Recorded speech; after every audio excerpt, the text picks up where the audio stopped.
This is part 2 of the biological macromolecules lecture.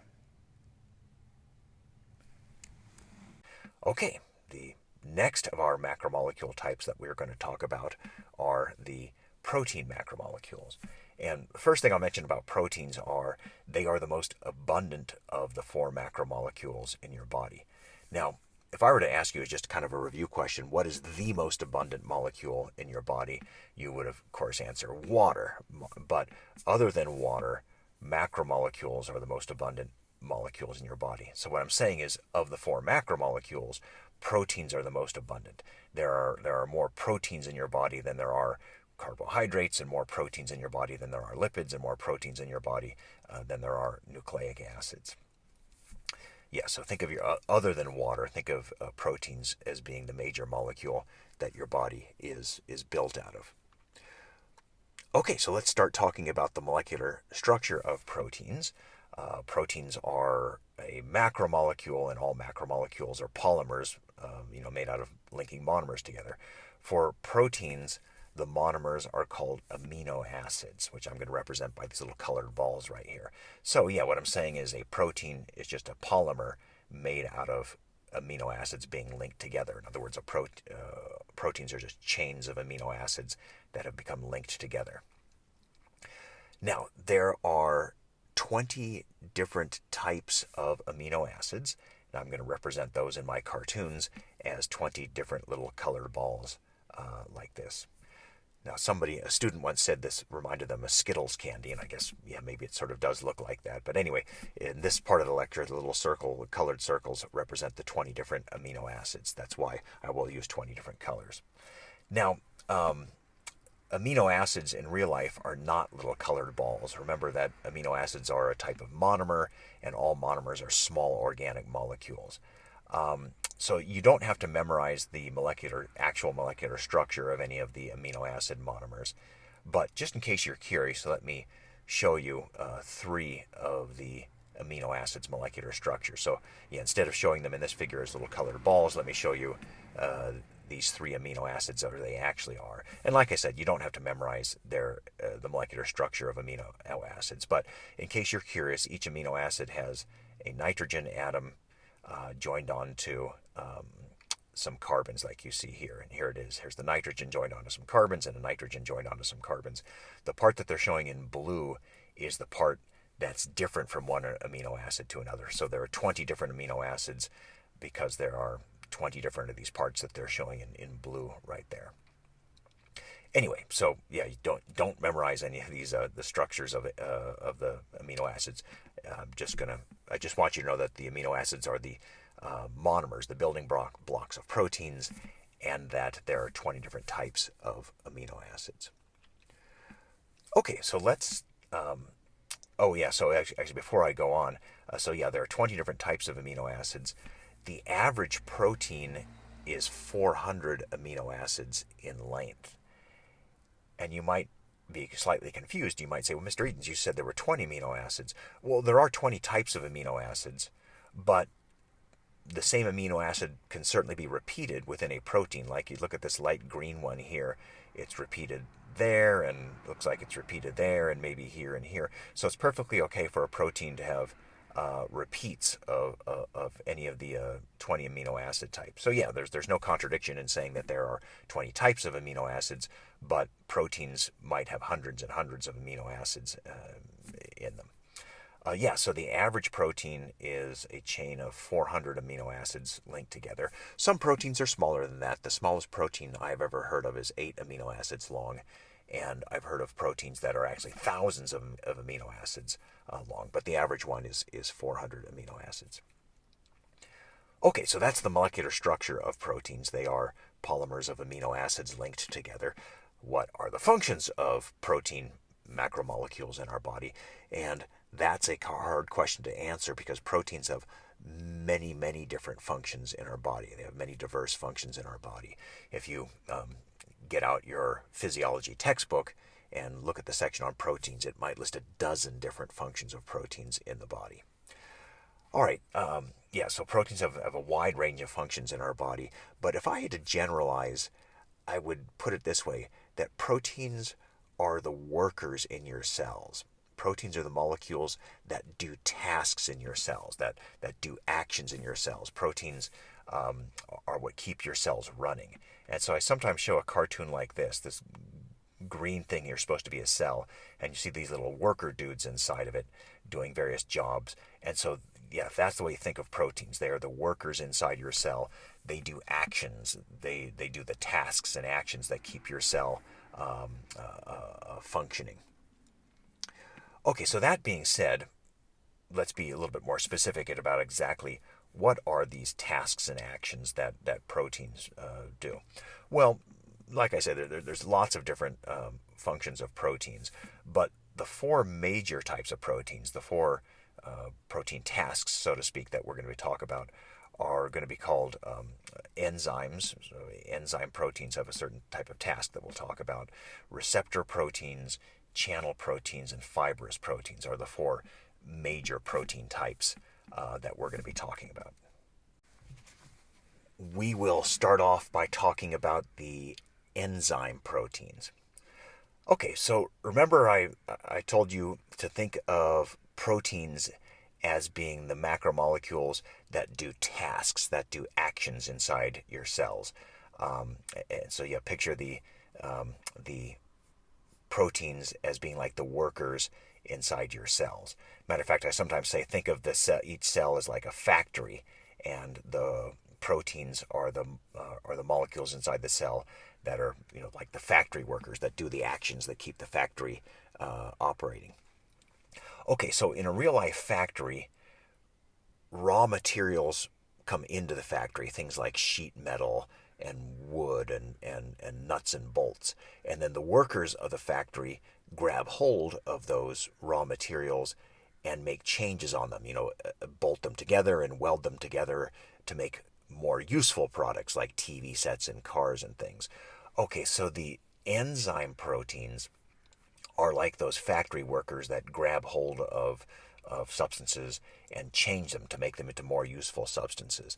And so yes, what enzyme proteins do is they grab hold of molecules inside the cell and they change those molecules into different molecules that are more useful to the cell. Now, remember from a previous lecture that whenever a molecule is changed, we call that a chemical reaction. And so we can define enzymes as the proteins that perform chemical reactions in the body. So that's our definition of enzymes. They are the proteins that do the chemical reactions that take place inside the body. Now, here's an enzyme. He's grabbing hold of these molecules and doing a chemical reaction on them. And here's this is also an enzyme. He's grabbing hold of these molecules and doing a chemical reaction on them. And here's another enzyme. He's grabbing hold of these molecules and doing a chemical reaction on them. Well, as it turns out, each enzyme is a specialist in doing one and only one chemical reaction. Each enzyme just grabs hold of one type of molecule and only does one particular reaction on that molecule. So I think of each enzyme as being like a super specialized worker who only does one particular task inside the factory. Now, we're going to look at just one enzyme close up to see how it does its task. Now, obviously, enzymes don't actually look like little worker dudes. Enzymes are a type of protein, and so they're actually, of course, a chain of amino acids. And so here's a more realistic view of what an enzyme looks like. Now, notice that this enzyme, it's a highly folded chain of amino acids, but notice it has this sort of crevice. It almost looks like the mouth of the enzyme here, right? So all enzymes have a crevice. That's where they bind the molecules that the enzyme is going to do the chemical reaction on. And we call that the active site of the enzyme. The active site is the crevice in the enzyme where it binds the molecules that it's going to work on, and it's where it performs the chemical reaction on those molecules. Now, the name of the molecules that go into the active site are called the substrate of the enzyme. And when I click the button here, you'll see the substrate molecules going into this particular enzyme. Don't get too caught up on what these particular substrate molecules that you're going to see are. I'm just using those as kind of a demonstration.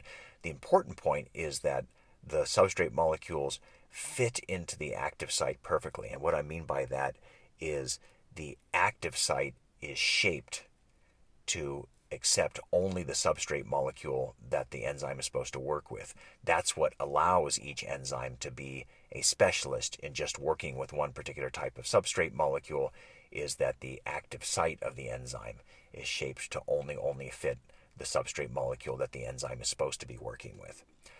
Sometimes biologists call this the lock and key specificity of enzymes. And what they mean by that is the reason that your front door key is the only key that can open your front door lock is the shapes.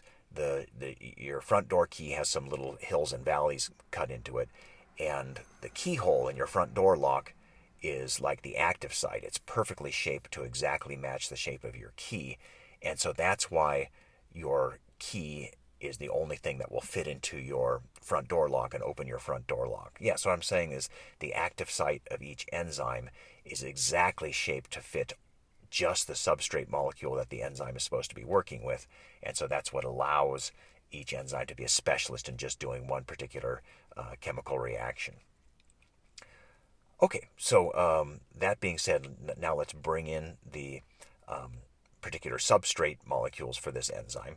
Here they come. This one's a phosphate ion is one of its substrates, and here's a different molecule that's also a substrate for this enzyme. And so, like I said, don't get too caught up on what these particular substrate molecules are. I'm just using them as a demonstration. The important point is that they fit perfectly into the active site of the enzyme. The active site is shaped to exactly fit the substrate molecules. That's what allows the enzyme to be a specialist in just binding just these substrate molecules. Okay, so after the enzyme has bound its substrate molecules in its active site, the enzyme now does the chemical reaction on its substrate molecules. And what is the chemical reaction? Well, it really depends on which enzyme you're talking about. In this particular enzyme that I'm using as a demonstration, its chemical reaction is to link this phosphate ion to this other substrate molecule right there. And so when I click the button, you'll see that. Here's the enzyme doing its chemical reaction. Click, it's linked those two substrate molecules, and so that's a chemical reaction, right? The substrate molecules have been changed. This phosphate has been added onto this molecule right there. We call the molecules the changed molecules, the molecules that come out of the enzyme, we call those the product molecules of the enzyme. So just to review, the molecules that go into the enzyme, the starting molecules, are called the substrate molecules, and the molecules that come out of the enzyme are called the product molecules. Now, after the enzyme has released the product molecules from its active site, the active site opens up again, and now another group of those same substrate molecules will go in, the enzyme will do its reaction, and then release those as the product. Then the enzyme opens up again, and more substrate molecules come in and get changed into product, and those get released, and then more substrate molecules. So, each enzyme is a specialist in just working with one set of substrate molecules and doing just one type of chemical reaction on those substrate molecules. But each enzyme just does that same chemical reaction over and over and over again. So if you're thinking of what career you want to go into, don't become an enzyme, because it would be boring. You just get stuck doing the same task over and over again, right? Okay, and what you're seeing here is sometimes called the enzyme cycle. The enzyme cycle is where an enzyme binds its substrate molecules, does the chemical reaction on them, releases them, and then just repeats that cycle over and over again. All right, well, let me show you a different enzyme with different substrate molecules doing a different chemical reaction on those substrate molecules, just so you get a better picture of enzymes. Okay, so before I show you this different enzyme, let me give you some background. So here's some foods, you see some bread and pasta here, and if I were to ask you as kind of a review question, which type of the macromolecules are breads and pasta made out of? And hopefully you remember that, okay, those are starchy foods. And so, starch is a type of carbohydrate. So you'd say, Mr. Edens, these are made out of starch carbohydrate macromolecules. And they are. And particularly, you might remember that starch is made out of, it's a polysaccharide made out of just hundreds and hundreds of glucose monosaccharides all linked together. Okay, so the point here is that the starchy foods are made out of, well, starch polysaccharides, a bunch of glucoses linked together. So whenever you eat a starchy food, what you're putting into your digestive organs is what you see here, these big long starch molecules. And the job of your digestive system, or at least one of its jobs, is to break down those starch molecules into smaller molecules, so you can digest the starch. And there's an enzyme that's made by some of your digestive system organs to break down starch molecules. And we're going to use that enzyme as an example enzyme. That particular enzyme is called Amylase Enzyme. And you can see its active site is right here. All right, and so Amylase Enzyme's job is to break down starch. That's the chemical reaction that it does. So here comes the starch, and the enzyme opens up its active site, and then the chemical reaction is for the amylase to break down the starch. And what it actually breaks it down to, starch into, are these disaccharides made of two glucoses linked together right there. Oh, and here's a review question. Does anybody remember the name of that disaccharide that's made out of two glucoses linked together? I mentioned it earlier in the lecture. That disaccharide is called maltose. Okay, so let me maybe ask some quick review questions here. What is the substrate of amylase enzyme? And the answer is starch. Remember, the substrate of an enzyme is the molecule that goes into the enzyme. And so starch is the substrate of amylase enzyme, and what is the product of amylase enzyme? And the answer to that is maltose disaccharide. In other words, amylase does a chemical reaction on starch and changes starch into maltose disaccharide. And you can also see from the cartoon here that the active site of the enzyme is perfectly shaped to fit the starch molecule, and that's what allows amylase enzyme to be a specialist in working with starch and only starch. Okay, now, so just to review, enzymes are the proteins in your cells that perform chemical reactions. Each enzyme is a specialist in doing one and only one chemical reaction inside the cell. Now, for your cells to run properly, each cell has to do thousands of different chemical reactions. And so there are actually thousands of different enzymes in each of your cells, each enzyme performing one and only one chemical reaction inside the cells. Now, biologists have developed a system for naming enzymes, so that you can you need to give enzymes names so you can talk about any particular enzyme. Like the last enzyme we saw, it was called amylase, right?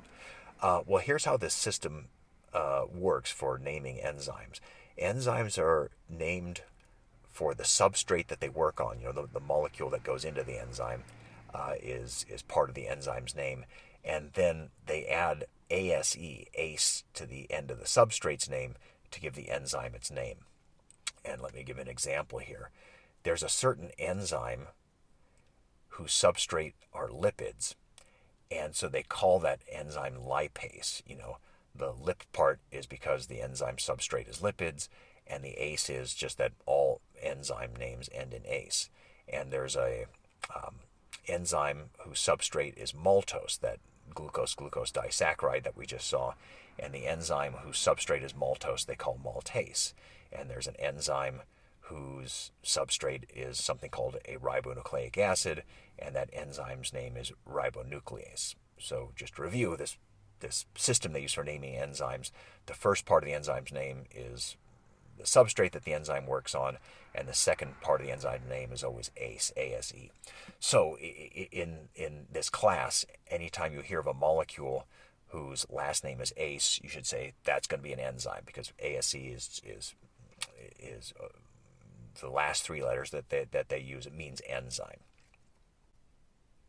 Okay, that's all we're going to say about enzymes. Let me do a super quick review. Enzymes are a type of protein. Their job is to perform chemical reactions inside the cells, and each enzyme is a specialist in doing one and only one particular chemical reaction inside the cell. Okay, the next type of protein we're going to talk about are called receptor proteins. And in this cartoon of the cell, this would be an example of a receptor protein. His job in the cell is to detect what molecules are outside the cell and alert the cell about what molecules it has detected outside the cell. So think of receptor proteins as being like sensors or antennas that stick out of the cell for detecting the molecules out there. Okay, let's have a little bit more realistic picture of a receptor. So receptors are found as part of the cell membrane. Let's zoom in on the cell membrane. And of course, you remember that the major molecule that cell membranes are built out of are phospholipids. In fact, cell membranes are phospholipid bilayers. Okay, so here is what a receptor protein would look like. Like all proteins, receptor proteins are a long chain of amino acids, like you see there. Receptor proteins are found in the cell membrane, and the general term for any protein that's found in the cell membrane is a membrane protein. So receptor proteins are a type of membrane protein.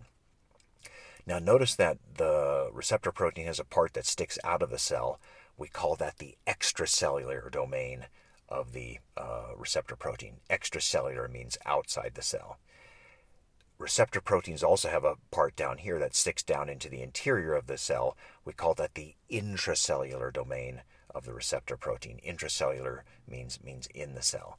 And this part right here that goes across the membrane, that part of the receptor, is called the transmembrane domain of the receptor. Okay, so the extracellular domain, that's the part of the protein that detects the molecules outside the cell, and it detects them by binding to them. This is called the binding site of the receptor. Here is the molecule that this particular receptor is going to detect for the cell, and just like we saw with enzymes, the binding site of the receptor is exactly shaped to fit the molecule that the receptor is supposed to detect. So there's lock and key specificity between the binding site of the receptor and the molecule that the receptor is supposed to detect. So each receptor is a specialist in detecting one and only one type of molecule for the cell. And again, that's just like we saw with enzymes. Each enzyme is a specialist in doing one and only one chemical reaction for the cell, and the reason is the same. It's because the shape of the binding site only fits the molecule that the protein is supposed to be working with. Anyway, yeah, so each receptor is highly specific to detect one and only one molecule for the cell. And so yes, when the proper molecule comes along, the receptor binds to it. That's how the receptor detects the molecule. And then yes, when the extracellular domain of the receptor binds its molecule, the intracellular domain then alerts the cell. The intracellular domain says, alert, alert, I've detected my molecule, alert, alert. And then the cell will always have some sort of pre-programmed action that it does in response to the molecule being detected. Now, if some different molecule came along, the receptor would not be able to bind to that. So, the receptor would not give its signal if some different molecule came along. And that's what I was saying a moment ago. Each receptor specializes in detecting one and only one molecule for the cell. Now, any given cell might have dozens and dozens and dozens of different receptors because, any given cell might need to detect more than one type of molecule.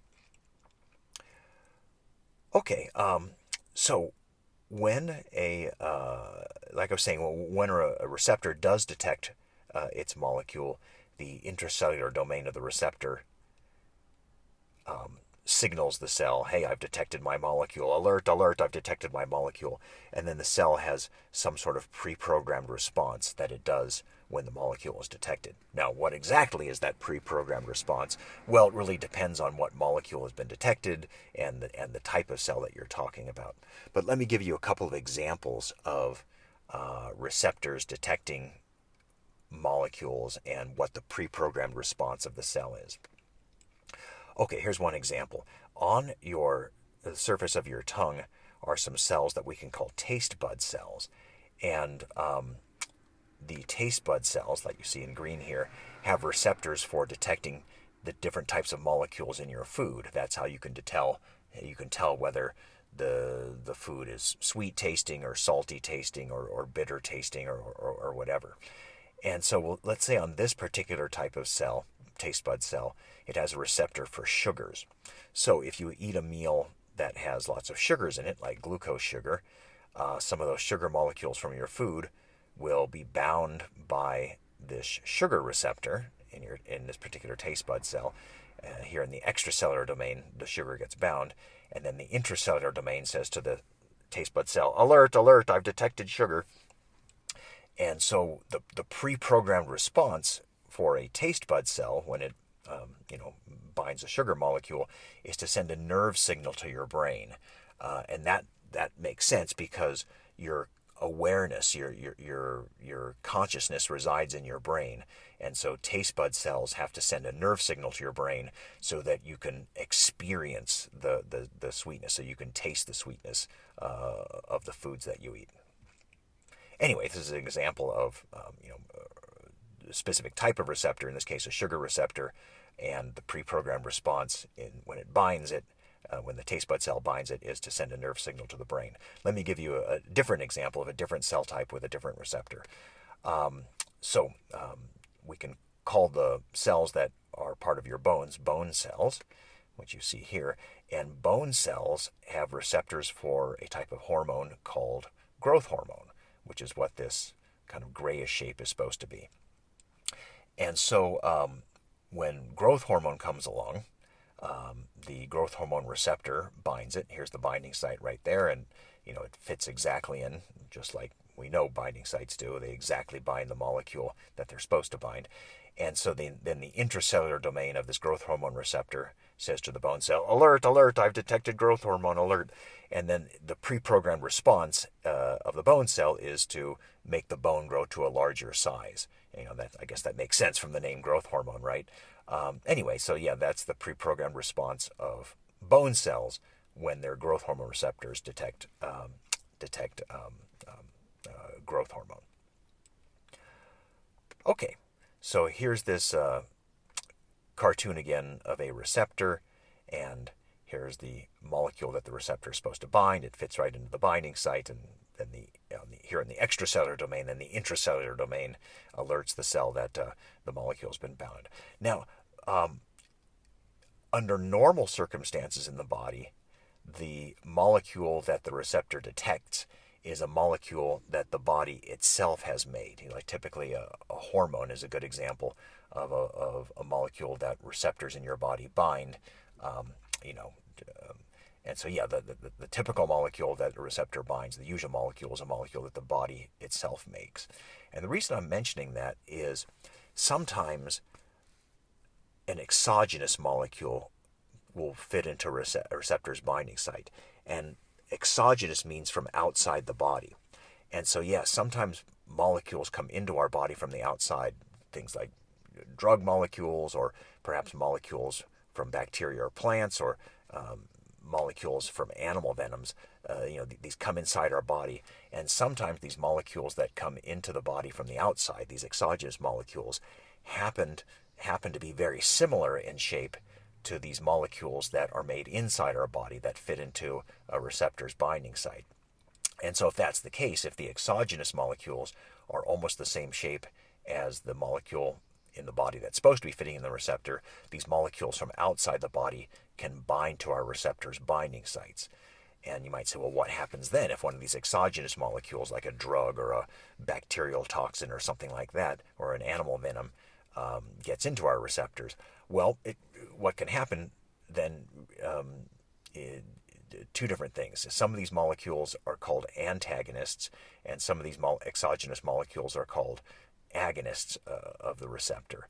And so you might say, well, what's the difference between an antagonist and an agonist exogenous molecule? Well, I'll explain here in a second. But essentially, the agonist molecules cause the receptor to alert the cell, so the cell will have its pre-programmed response. Whereas antagonist molecules get into the binding site but block the binding site. Okay, so let's see an example here. So we'll start off with agonist molecules. So agonist molecules are exogenous molecules, again, molecules that come from outside the body, but that fit into a receptor's binding site, because the agonist molecule is very similar in shape to the natural molecule that binds into the receptor, the molecule that the body itself makes. As a good example of one of these agonist molecules, there is a drug called Albuterol that people with asthma will sometimes take to allow them to start breathing again. People who are having an asthma attack, the muscles in their airways contract, and that makes their airways small, so it's hard for them to breathe. And so the person who is having an asthma attack will breathe in some of this Albuterol drug, and that relaxes the muscles in their airways to help them breathe some more. And so what I'm saying is this Albuterol molecule is an agonist. It binds to a receptor that's part of the airways. So let's see it here. So here is, let's say this is this receptor that's part of your airways. And so if a person's having an asthma attack, they might have some albuterol. And so, yeah, this albuterol is not the normal molecule that the body makes to bind to this receptor. It's an exogenous molecule coming from outside the body.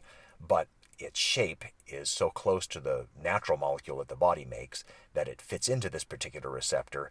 And so agonists trigger the normal response, cellular response from the receptor binding the molecule. And the natural molecule in the body causes the cells of the airways to relax, the muscles of in the airways to relax. And so that's what albuterol does. It mimics this natural molecule in the body, and so the person having the asthma attack, their airways get relaxed and they can start breathing again. So in summary, agonists are exogenous molecules that bind to receptors and trigger the normal cellular response that the receptor is supposed to do. Antagonists are the opposite. So there's an agonist molecule. Antagonists are opposites. Antagonists are molecules that bind to the receptor, but they don't trigger the receptor's response, but they still block the receptor. So in that sense, antagonists shut down the cellular response from the receptor, whereas agonists trigger the cellular response from the receptor. And so let me give you an example of an antagonist. This is yet another drug example.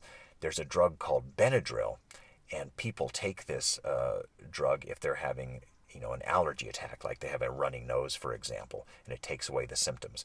And so this Benadryl molecule is an antagonist of a receptor for a molecule called histamine. And so this is a histamine receptor. The histamine, when it binds, is a molecule that your body makes for itself. And when histamine binds to this receptor, the cellular response is to cause allergy symptoms like a runny nose. And so if a person's having an allergy attack, they don't want the runny nose, and so they want to block this histamine receptor. And that's what antagonists do. Antagonists are shaped similar enough to the natural molecule that binds to the receptor that the antagonist is able to fit into the receptor's binding site, but it's not enough like the normal molecule that it triggers the intracellular response. So when the antagonist binds, there's no response triggered, and so the antagonist sits there blocking the receptor, right? And so that means the receptor is not going to be able to trigger its normal response. When the natural molecule, like in this case histamine, comes along, it can't bind because the Benadryl is blocking it, right? And so the person is not going to get the runny nose because, that's what the cellular response in this case is to cause a runny nose when histamine binds, but the Benadryl antagonist is blocking it. So to summarize, Antagonists are exogenous molecules that stop the receptor from triggering the cellular response because the antagonist blocks the binding side of the receptor, whereas agonists are exogenous molecules that do trigger the cellular response because the agonist is so close to the shape of the natural molecule of the receptor that it's able to trigger the cellular response. Oh, here's another good example of an antagonist molecule. The venom of cobras contains an antagonist molecule that blocks some receptors that allow our muscles to contract. So our body makes some natural molecules that bind to receptors on muscle cells that allow our muscles to contract. The cobra venom contains an antagonist for those receptors. So it blocks those receptors, and so then if you're bitten by a cobra, you can't contract your muscles. And so you get paralyzed, and that's what cobra venom does. It paralyzes your muscles because the cobra venom contains an antagonist to a molecule, to those receptors that allow your muscles to contract. Let's now return to our list of protein types that we're talking about. So summarizing so far, the enzymes are the proteins that perform chemical reactions in your cells. Receptors are like the sensors or antennae for your cells. They stick out of the cell membrane to detect what molecules are outside the cell. The next type of protein that we're going to be talking about are called channel proteins. Okay, so here we are looking at my cartoon of the cell as a factory. Here are some enzymes doing chemical reactions. Here's a receptor protein detecting molecules outside the cell. This represents a channel protein, and what that worker is doing is bringing things in or out of the cell through the cell membrane. And so that's basically the idea of what channel proteins are. They allow solutes to pass through the cell membrane. All right, so let's maybe start off reviewing a little bit about the cell membrane. You know that the cell membrane is a phospholipid bilayer, and its major job is to be a barrier that stops molecules from passing through. So let's say, this sodium ion's trying to pass through. It can't pass through the cell membrane. It can't enter the cell because the cell membrane is a barrier to it. And likewise, this molecule inside the cell can't get out because the membrane is a barrier to solute molecules. Okay, but sometimes the cell does need to bring in molecules, or sometimes the cell needs to ship out molecules. For instance, certain types of nutrient molecules the cell might need to bring in. Well, so the cell has to have ways of getting molecules through the membrane when it needs to. And one of the ways the cells do that is with these things called channel proteins. Channel proteins are sometimes also called carrier proteins or pores. But what they are is that they are a membrane protein. In other words, they're a protein that's is found in the cell membrane. Oh, so let me maybe just mention this here. We just talked about another membrane protein. Remember that receptors are also membrane proteins. Anyway, so channel proteins are a type of membrane protein, and what the channel protein does is it forms a tunnel through the cell membrane to allow solutes to pass in or out of the cell. But it's not a wide open tunnel that just any solute can pass through. That wouldn't be really a controlled way of getting solutes in or out of the cell.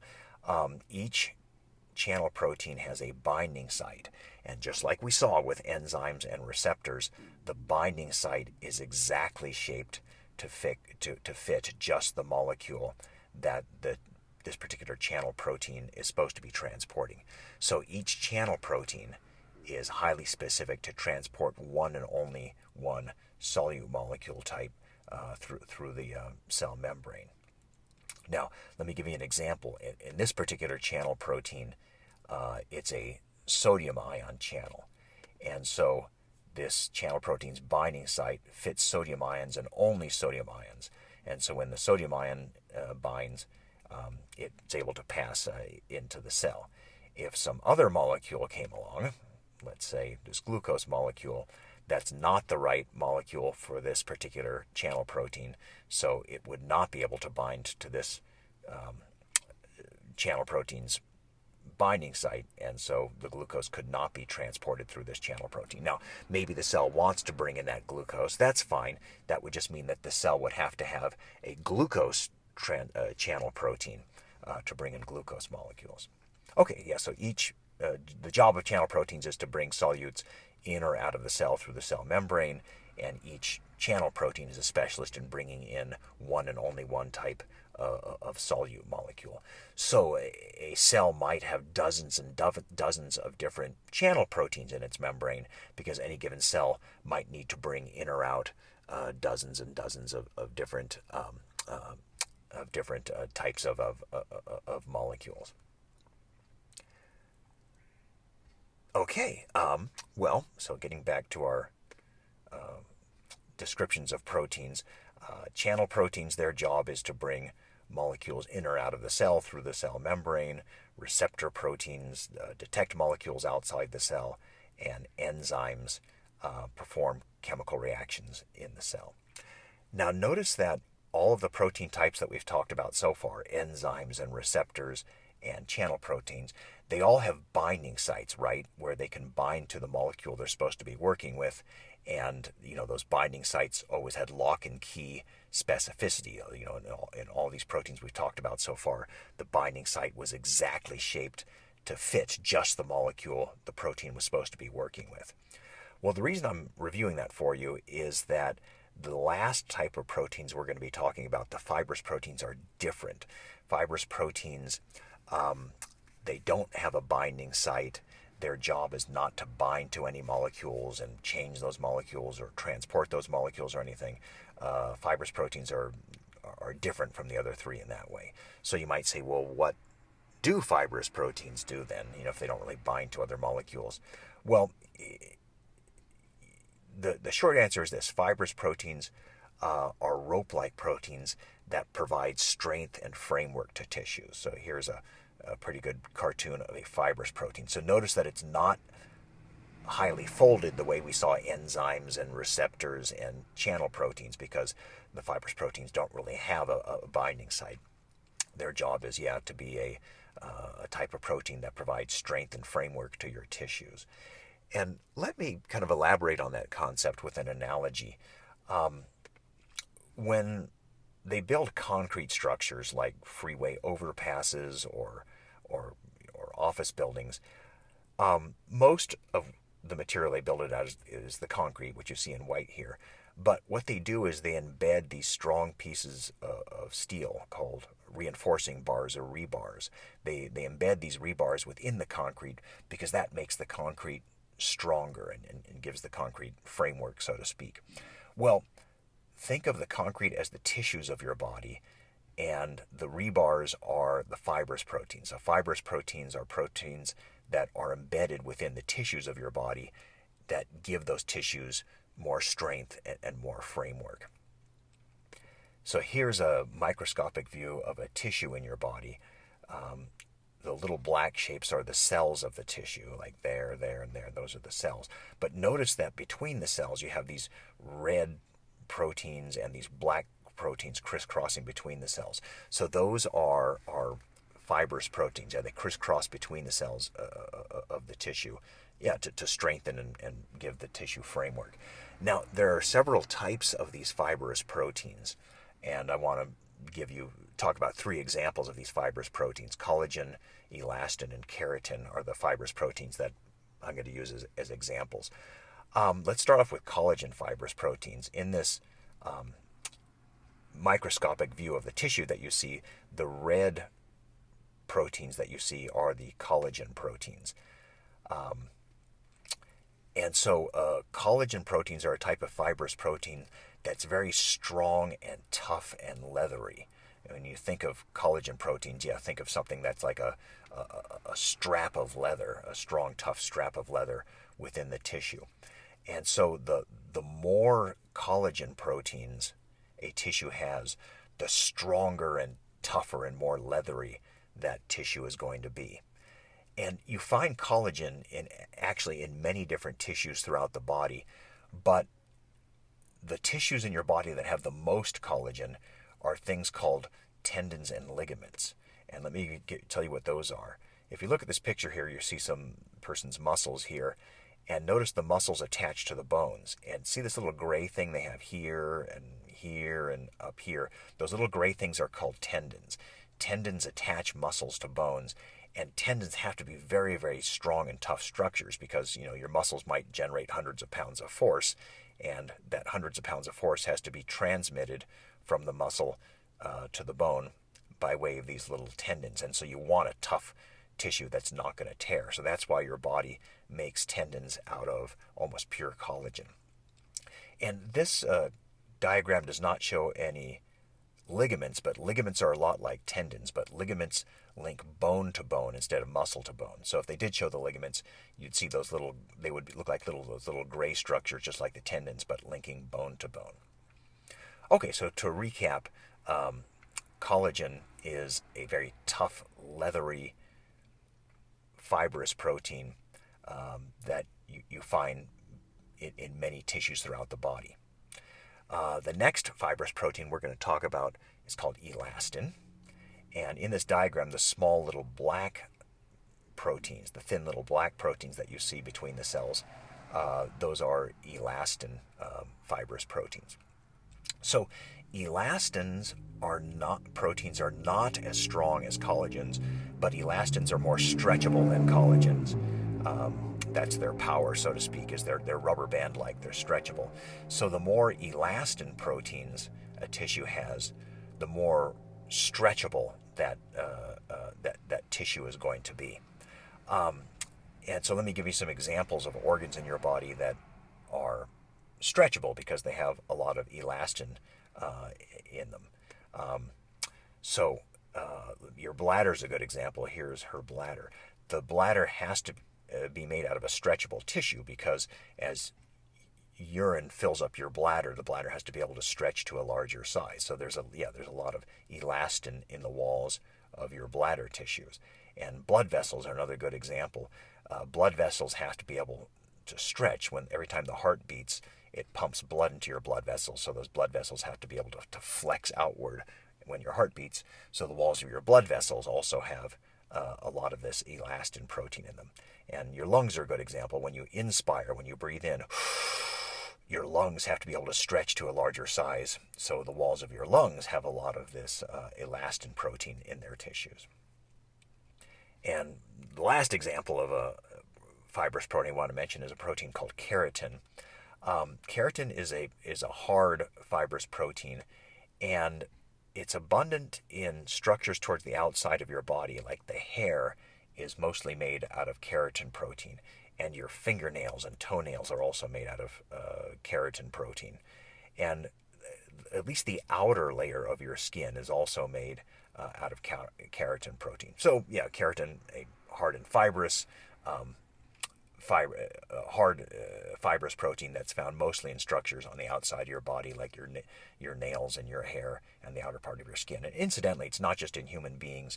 The fur and wool of animals, which is essentially like their hair, is also made out of keratin. In fact, the feathers of birds are mostly keratin, and the scales of snakes and lizards are mostly keratin.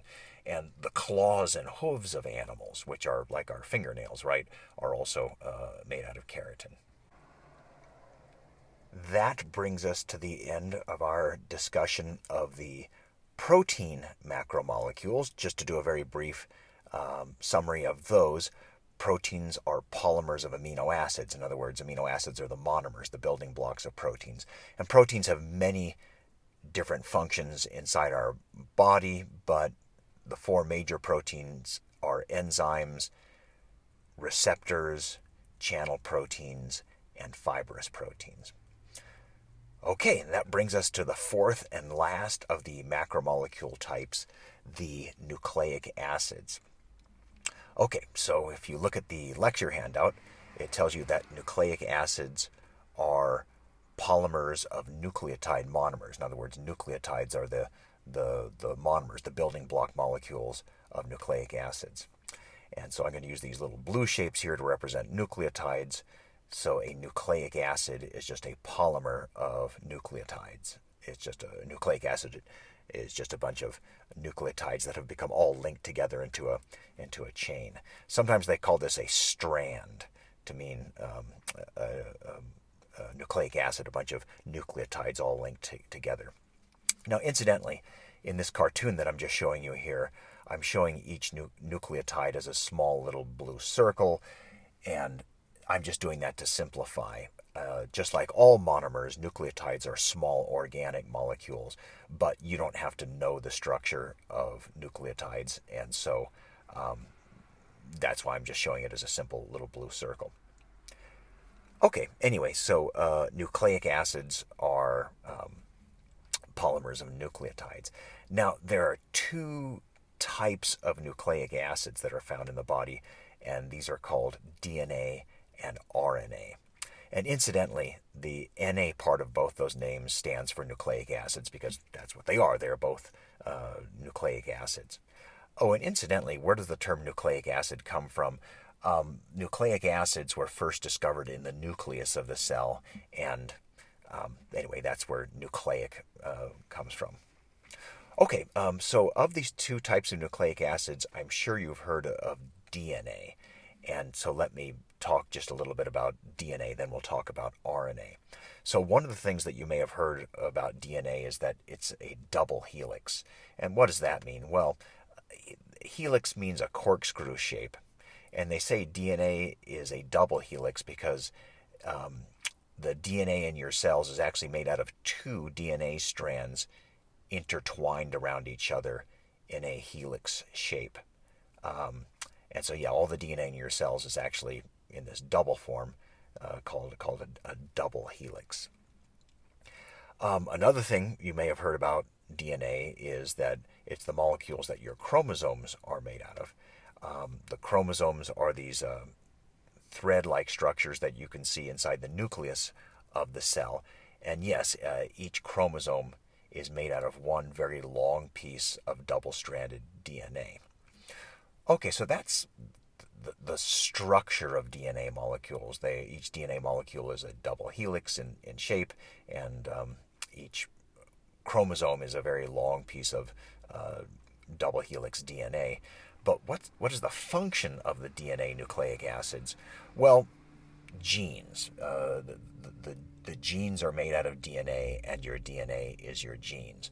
But what exactly are the genes? Well, your genes are sometimes called the blueprints of your body, the blueprints of life. Sometimes they're called because they give you your traits.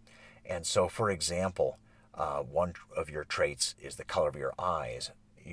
Some people have blue eyes, some people have brown eyes, some people have green eyes.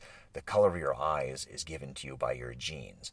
And, the color of your hair is also a trait that's given to you by your genes. And the texture of your hair, and the color of your skin, and the shape of your face, and how tall or how short you are, and even aspects of our personality are given to us by our genes. Yeah, so think of your genes as the blueprints of you.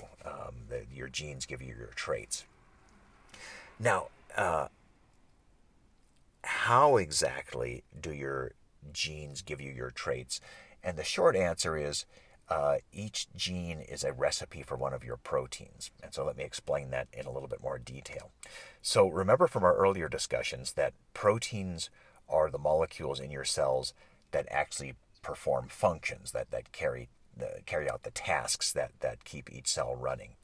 And in particular, I'll give emphasis to the enzymes. The enzymes are the proteins that make molecules inside your cells. Okay, so what I'm saying is that each gene is a recipe for making one of your proteins. And because the proteins manufacture molecules, your proteins are what produce your traits. For example, if you have brown eyes, it's because you have some enzyme proteins in your eye cells that make a brown pigment. So in that sense, your proteins manufacture your traits. And if you have curly hair, it's because there are some enzymes in your hair cells that cause your hair keratin proteins to have a curl to them. So yeah, proteins manufacture your traits. especially enzyme proteins. But your genes are your recipes that for your proteins that give you your proteins. So in that sense, it is ultimately your genes that give you your traits. So, using her as an example here, her trait of brown eyes comes from the fact that she has a gene that is the recipe for making an enzyme that makes brown pigment. So ultimately, it's her gene that gave her brown eyes, even though the proteins, the enzymes in her eyes, actually manufactured the brown pigment. It's the gene that gave her the recipe for making that particular protein. Okay, yeah. So your DNA is your genes, and your genes gives you your traits by being the recipes for all of your proteins that manufacture your traits, so to speak. Anyway, so that's what your DNA is. It is your genes. And incidentally, remember we said that chromosomes are made out of DNA. Each chromosome contains hundreds of genes. So each chromosome contains hundreds of recipes for your proteins, and therefore each chromosome controls hundreds of your traits. Okay, now, so I've talked quite a bit about DNA being the genetic molecule. It's your genes. What is RNA, you might wonder? Well, I'm not going to get too much into the details of what RNA is, but I'll just say that this RNA is DNA's assistant. RNA molecules help your DNA molecules to be the genetic molecules of your body.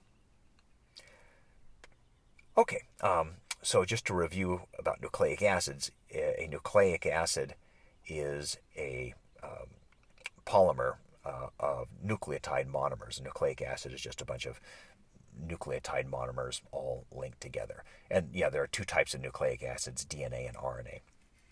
So most of the nucleotides in your cells are not just drifting around free. Most of the nucleotides in your cells have been linked together to form nucleic acids.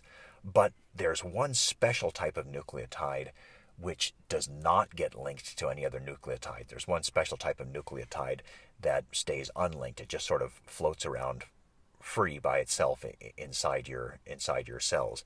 And why does this one special type of nucleotide not get linked up to make a nucleic acid?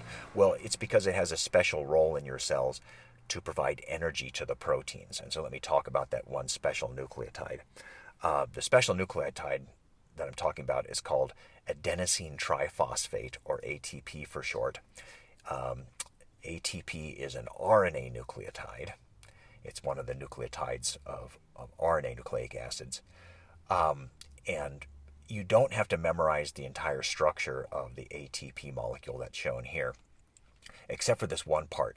I do want you to know that each ATP molecule has 3 phosphate ions. The circle P's are phosphate ions.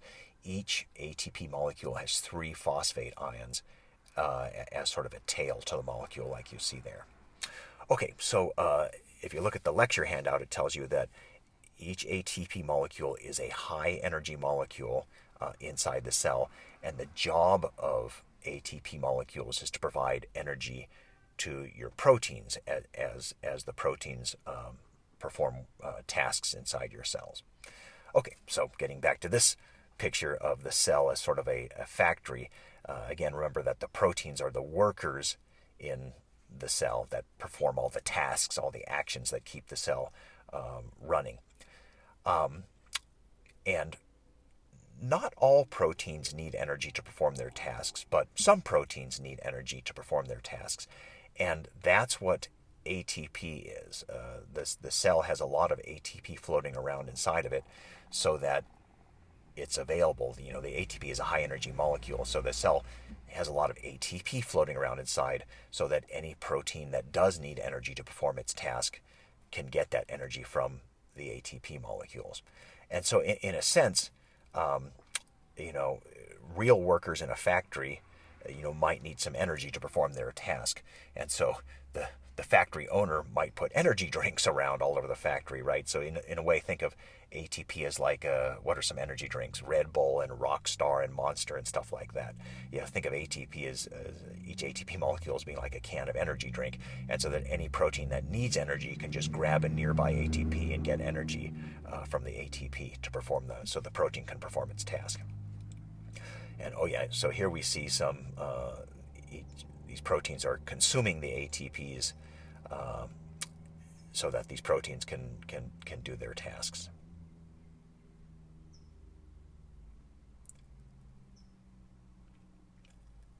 Okay, well, the next slide is going to show a little bit more detail about how the proteins get energy from ATP molecules.